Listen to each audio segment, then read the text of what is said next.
Hey guys, welcome back to Malaysia Housing Loan. I'm Melissa.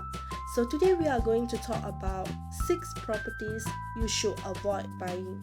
Buying the right house is so crucial that you do not want to buy a wrong house.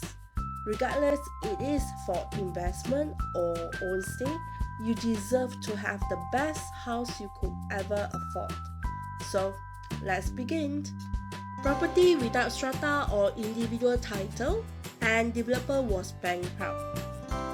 Buying a house without strata title or individual title is so critical because your house eventually will need a title, and the entity that should help to apply the title is your developer. When the developer was no longer around, there will be no one to apply for it for you. A title is like a birth certificate of property. Without a title, you will have difficulty to sell or refinance your property to a bank. Eventually, you will be stuck. So, avoid at all costs. You do not need to create another problem. Property more than 10 years without strata or individual title. Property more than 10 years without strata or individual title is less appeal to the banks. Most banks do not want to finance such property, so you should stay away. Maybe there are 1 or 2 banks willing to, but that is a cruel choice. What happens when those 1 or 2 banks stop financing one day? Aren't you going to be helpless? Because you can't sell as your new purchaser need bank financing unless you have cash buyer. But let's get real. How many cash buyer out there? I think you know what I mean. Property that going to be auctioned by banks soon. This is a complicated business. If a house is going to be auctioned by a bank, it just means the bank is taking over the house.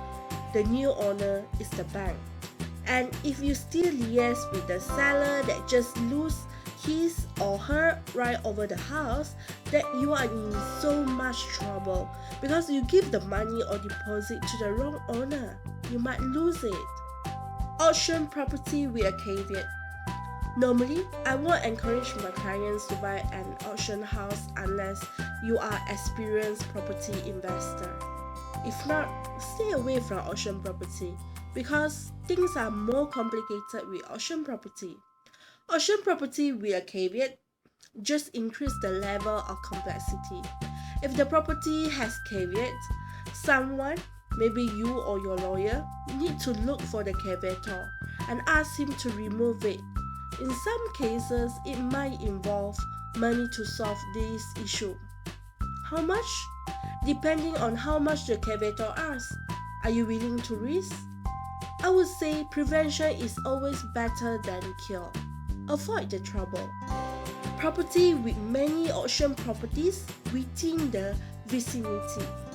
When you buy a house, you want to purchase a house with a good resale value. Meaning, in the event you need to sell the property that you bought, you know there is a huge market that willing to grab it. If your neighborhood shows lots of auction property, it just devalues the property in a way, and it doesn't attract people to buy.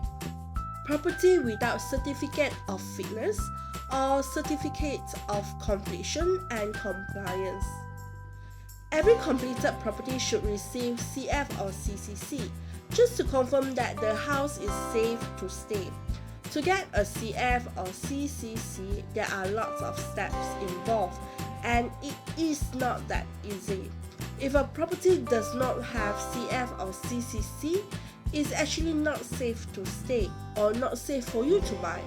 Normally, property without CF or CCC, the banks are not willing to finance. So it is best that you avoid such property.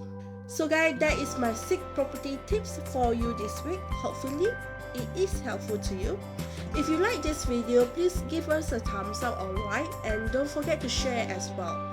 If you want to get notified with our latest video, subscribe to our YouTube channel, and I see you soon. Bye!